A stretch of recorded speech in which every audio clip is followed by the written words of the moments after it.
Leaders TV, London.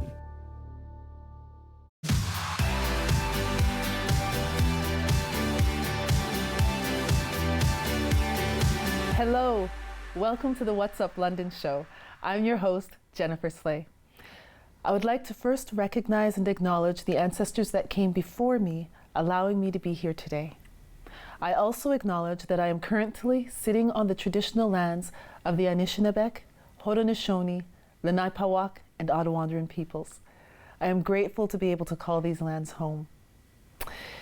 If you are looking to get involved in the community or are looking for things to do, today's show was made for you. We have guests today who are going to share some exciting events that are going on in the community in the coming weeks. Our first guest has been on our show before. She is the Director of Community Engagement with All Women Lead and has some exciting news to share. Please welcome Claire McKillop.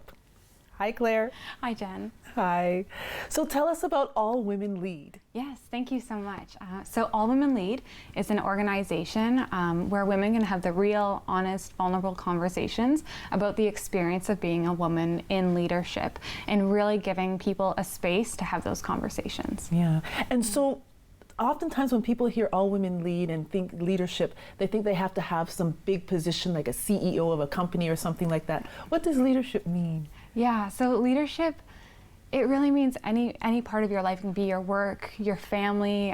We all are leaders in some way or another, if it's for our children, our friends, our coworkers, our employees. So there's a space for everyone in leadership. Wonderful. Yeah. And there's an event coming up in October. Yes, there is. On October 17th, we're really excited. We're launching our new series. So every year we host a quarterly event series, and it's called Rise Up. So our first event on October 17th is on the topic of leverage. So leveraging your position, your strengths, and your abilities as a woman, and lifting other women up as you lift yourself up as well. Mm-hmm. And so you're the Director of Community Engagement, and recently, in addition to the quarterly events that All Women Lead puts on, they've decided to do a virtual community. I know, it's so exciting. We just launched our first virtual community network. So it's powered by Mighty Networks, and it's kind of like a social media platform. So we wanted to have a space for all of our community to have their voice heard. So our events are awesome. We have speakers that are inspirational and share their stories. So we really wanted to have a space for the participants that are coming to the events to share their stories as well and learn, engage, and connect with one another, and just give people the opportunity to be able to do that. Give them this space for it, for those honest conversations. Right. And so when they join the community, what can they expect? Yeah, so in the community, we have a few different things that go on. So we have we call it the Leaders Library. So we do book recommendations. We have monthly discussion questions as well. A lot of the women want to hear inspirational stories. They want to connect and meet. So we also have networking opportunities, workshops, professional development opportunities as well. So a lot of really exciting things within that new network. Awesome, that's wonderful. Yeah. And how can people learn more about that or become a member? Yeah. So we have Instagram, Facebook, our website, and it's all Women Lead. So if you look up allwomenlead.ca or type it in on Instagram or anything like that, you're easy to find us. Awesome. And just quickly, with regards to the quarterly events, what are those like? What could women expect with those? Yeah, so for example, on October 17th, we have the Leverage event. So we have 3 speakers at that event. We have Susan Goebel, Leanne Mayer, who's a local London musician, and we also have Melissa Davis. So they're going to be sharing their inspirational stories. They each speak for about 10 minutes. We do a Q&A. We have a lot of engagement with our audience in the chat as well. So it's an event to be inspired, empowered, and hear how other women rose to the top and hear about their success and how they got there, and then hopefully you can relate it to yourself and take something from it as well. And it's going to be facilitated by a new facilitator? Yeah, Lorena Dixon. So she's the morning host of iHeartRadio. So we're really excited to have her on board for the event series this year. Awesome. Well, it sounds exciting. I'm so happy. Since I happen to be a part of it, it's really great. Yes. So thank you so much for being here, Claire. Awesome. Thank you so much for having me, Jen. No problem. And we're going to be right back.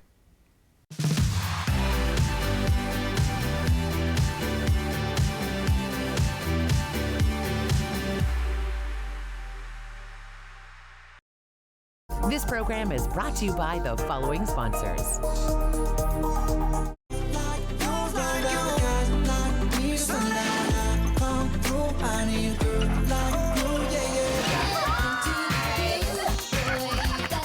Your happy place. Easy 1013, the perfect music mix.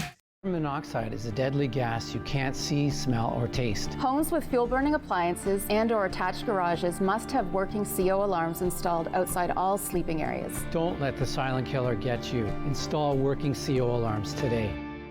Do you worry about how much someone drinks? Do you feel angry or depressed most of the time? Do you feel neglected or unloved? Do you feel that if the drinker loved you, she or he would stop drinking? If you answered yes to any of these questions, you are not alone. Not everyone trapped by alcohol is an alcoholic. Families and friends are suffering too.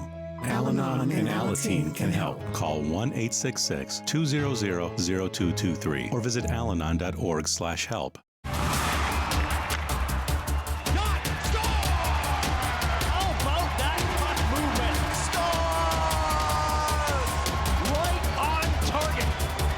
Night's action on Rogers TV.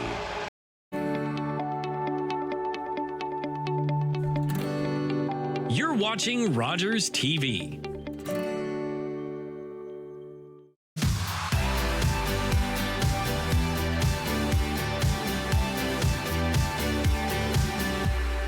Welcome back. I am so excited about our next guests, who are the creators of the London Gospel Collective. Now, no matter your faith, the music will take you away. On October 16th, the LGC will be hosting their official public debut. As a choir, their vision is to see gospel music more widely integrated into expressions of worship in the London community. Let's meet them and hear more. Welcome to the show. Thank you so much for having us, Jen. No problem. So tell me about London Gospel Collective. What is it? The London Gospel Collective is a group of singers who gather together to make a joyful noise through gospel music. And anybody can participate in the group, regardless of your faith. Nice. And why now? Like, why do this now? Yeah, so it's when you think about gospel music, or at least when I think about gospel music, I think of, Black expression of, maybe worship and such, right? And that's intentional, right? So the reason why this gospel choir exists and why it's being formed with excitement so far is that we want to invite members within the London community who are Black, who are Indigenous, who are people of color really, to form this kind of diverse mosaic of people singing, people worshiping, people feeling free to fully express themselves in worship.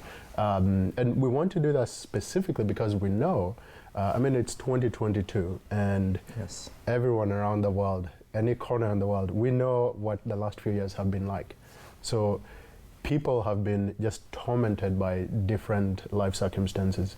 For Black people, certainly Black people in London, Ontario, we've been through very traumatizing, very deeply traumatizing experiences, right? So I like to use the language that, our souls have been bruised, and so we need to heal. And so because of that, gospel music, I think, is one of those, elements, one of those things that's going to help us to bring that healing that we need. Yes. And so while the reason for it is, it's sort of coming from a deficit, right? In other words, we've felt a deficit in our capacity to be fully expressive in different faith communities, but we've also felt a deficit in the way that we are represented in the broader culture and so forth, right? While that's all sort of negative, it is a deficit.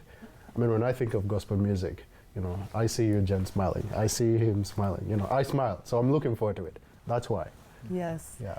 And this started in April, correct? The meeting? Yes, it did.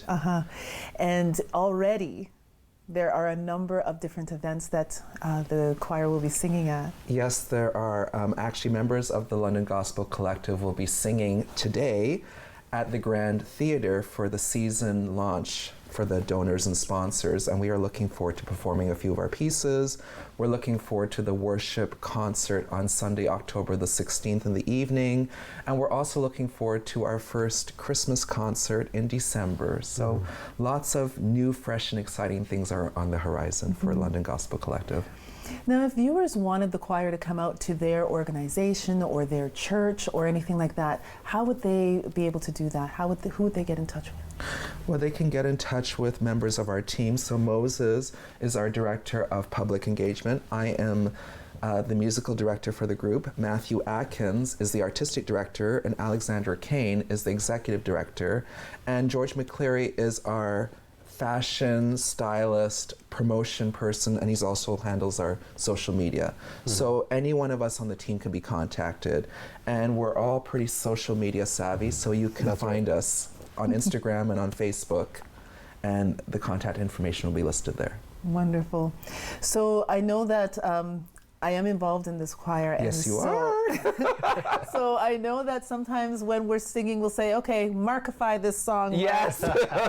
And so what can people expect when they come out and hear the joyful noise? You know, I always like to add a little bit of flavor to the music. You know, you have the chords, you have the structure, but then it might need something more. And I just find that the Spirit will move through me. It's something about the way we sing when we gather. And that is my term, Markify. Wonderful. Well, thank you both for being here. Yes. You're welcome. Really Thank appreciate you, it. Jen. Thank you so much. Yes. Yeah. And we're going to be right back.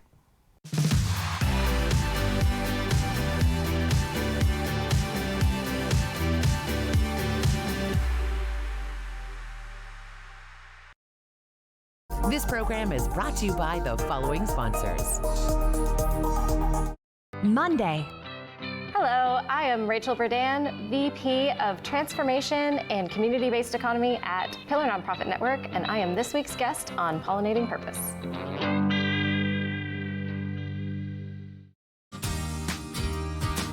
Hi everyone, my name's Ranger M. I love to knowledge share, and that's just what I'm going to do with you. So come on, let's go learn with Ranger M.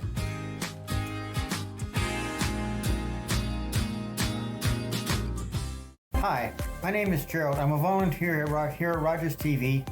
Really happy with all the great things I've learned doing video productions for Rogers, all the great people I've met, and being part of a great community.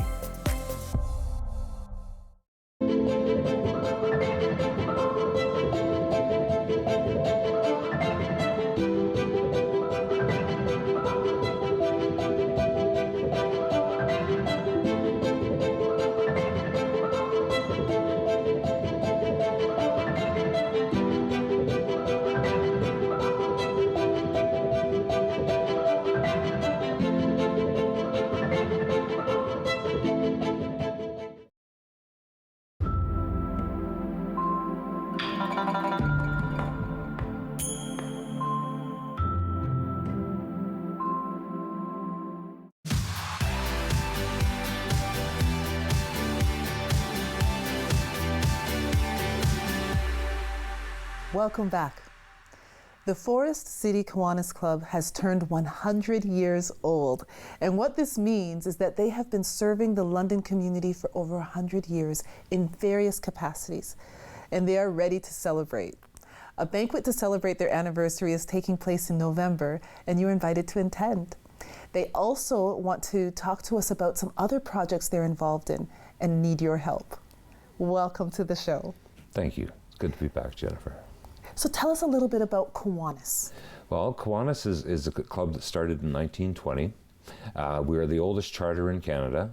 Our venue basically was to help children around the world, one at a time, to achieve their goals, to eat, to have a sanctioned, well-bred life in the world that we live in. Mm-hmm. So it's been every charter has its own mandate, but our mandate has been strictly to be looking after the children of the world, and also looking after local groups who require our assistance. Right. Like don't mind me, I just have to refer to my notes here. It's okay. You, which is youth opportunities unlimited. So we've been doing work with Jones Place, which is an area where there are affordable homes for mothers who require assistance. That could either be coming from an abusive home perhaps, or they're going to be on the street with their children, and we make sure that they have a reasonable place to stay, to give them a hand up, not a handout. It's a restart, a reboot, so they can focus on their life.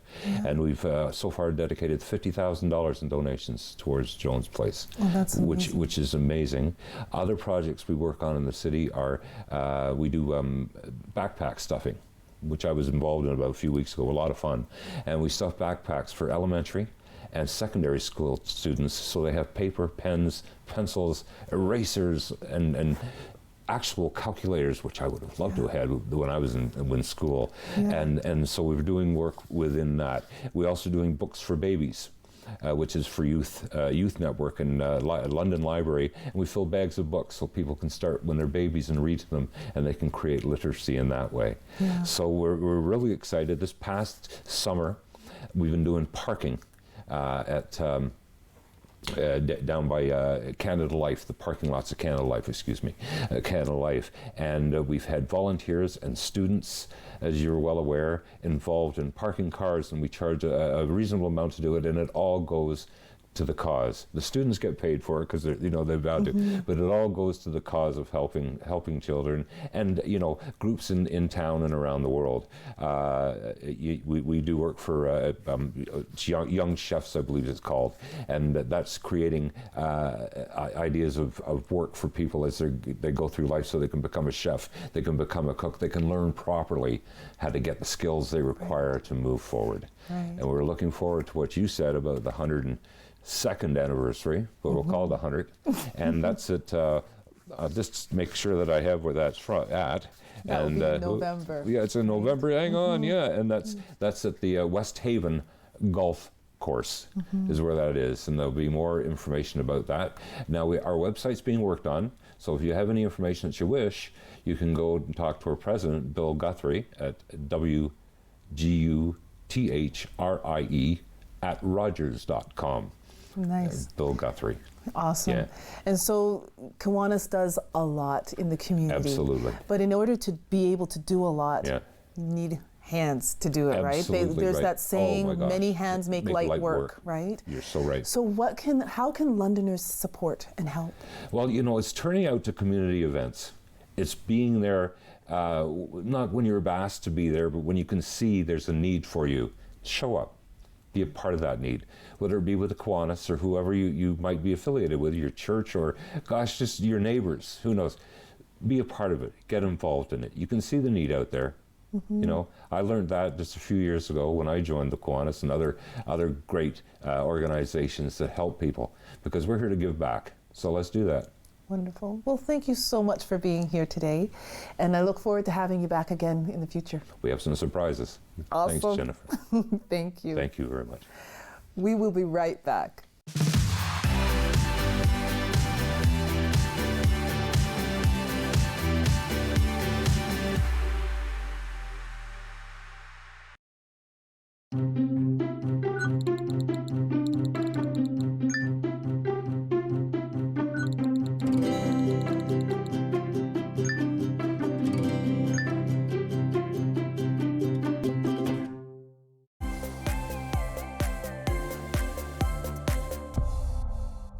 Hey, this is Scott Navarro, producer here at Rogers TV, and while I've been a staff member for about 5 years, I've actually started my Rogers TV journey as a volunteer 10 years ago. I started as a volunteer in high school, trying to get some hands-on experience, see if I liked working in TV, and I loved it. I met some great people who I'm still friends with to this day, and the technical skills I learned helped me get a job in Toronto working in TV before moving back to London to get a job here at Rogers TV.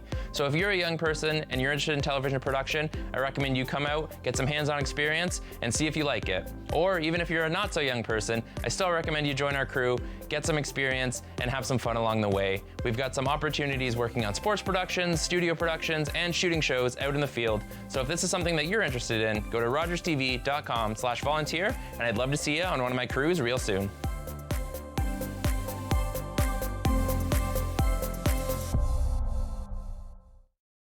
Rogers TV has given me a ton of opportunities, including meeting new people, getting involved in my local community, and trying a ton of variety of different production roles, such as graphics, camera, and audio.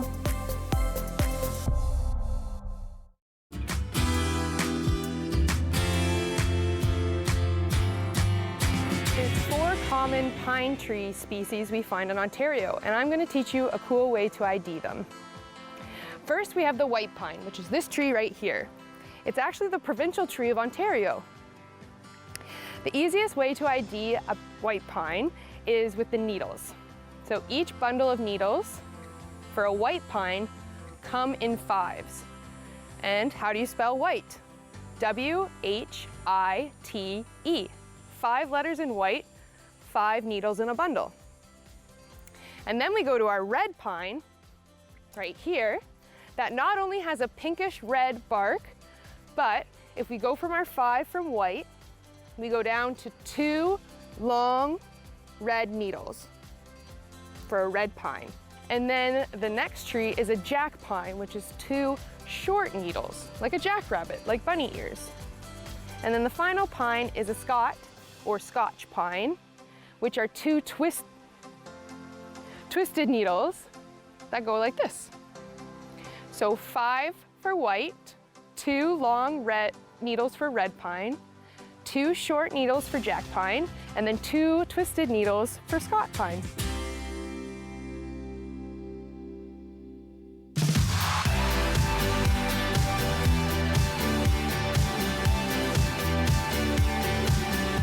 Welcome back. Laura Gagnon is a local singer-songwriter who has a heart for our young soldiers. She is releasing a Remembrance Day song on October 15th and wants to see more young soldiers out supporting the commemorations in our community. Welcome to the show. Thank you for having me. No problem. So tell us a little bit more about what you're doing with the Remembrance Day song. Yes, so the song is called In Our Hearts, and the song is it's based around the young families, or older families, mourning their loved ones, all the while still honoring our soldiers. Yeah, because it's a huge sacrifice. Yes. It's a huge sacrifice, yes. Yeah. And so tell us a little bit about the song, like what style of music? Yeah, so the song is it's a slow ballad. It's quite short. It doesn't need to be any longer than like 2 minutes or so. And it's interesting. While I was recording it in the studio, I had a thought. Why does this song make me feel calm? It had a sort of calmness about it. So I was curious about frequencies. So I looked it up, and it so happens that the key of the song I wrote in is actually is a heart frequency. Oh. Yeah, so it's like that calming chakra. Okay. Which is really, really interesting and really cool. I'm like, I don't know why I thought of it. I'm like, this is really awesome. And so that's why it makes you feel sort of serene and calm and yeah. I can't wait to hear it. Yeah, I'm excited to finish it because they're still in the process of finishing the song right now, putting all the bells and whistles in it and all that stuff. It's going to be quite cool when we release it on October 15th, of course. Right. Yes. Right. And so you've been singing for a long time. Yes. Yes. How long have you been doing music? Oh, around 20 years. Wow. So it's been quite the really cool adventure, that's for sure. Yeah. And so do you play instruments as well, or you? So yeah, I am. Sorry, I mean to cut you off there. I am. Yeah. So I play piano, and I sing.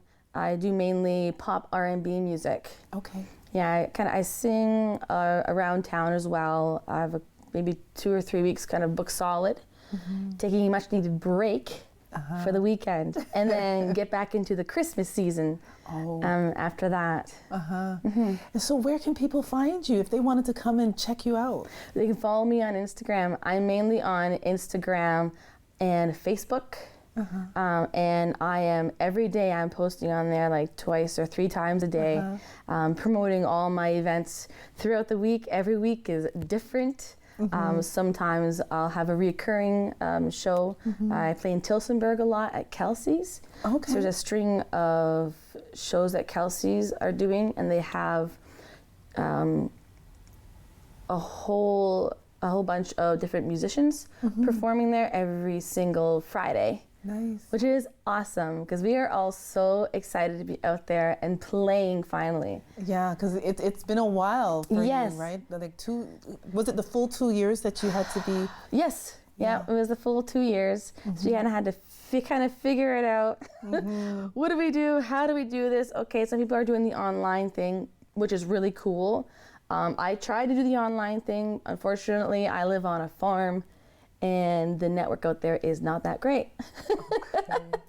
So it's like, okay, what do I gotta do now? Okay, cool. So actually, I built my own recording studio on my family's farm where I live, and it was kind of like a father-daughter project.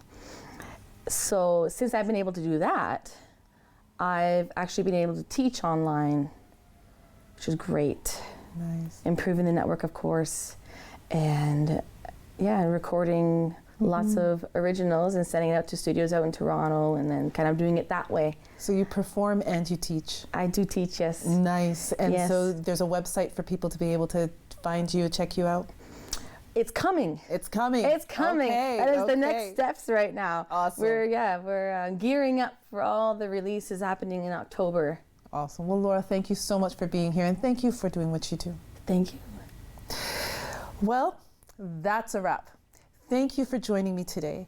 And do yourself a favor and go visit the websites and social media platforms of our guests to support their efforts. There are some great events happening this fall, and you will want to be a part of them. I look forward to being here again with you next week, and I ask that you please like, comment, and share this episode with your friends. Before we go, we're going to hear a little bit of Laura's music, so stick around. And in the meantime, be well, take care, and I will see you next week. Your secret while flying in air, soaring through the clouds, so brave, risking it all for change. I will remember all that you are.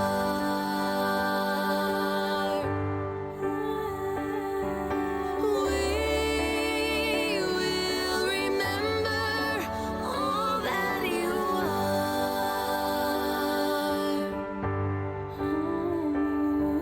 And you will remain in our heart.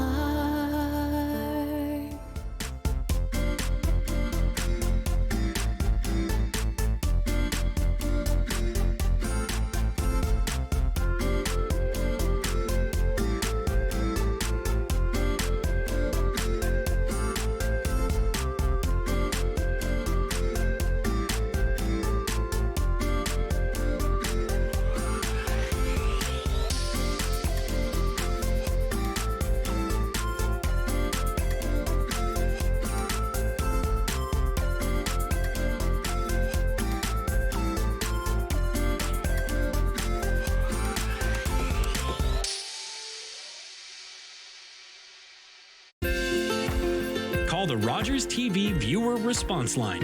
Email us or connect with us on social media.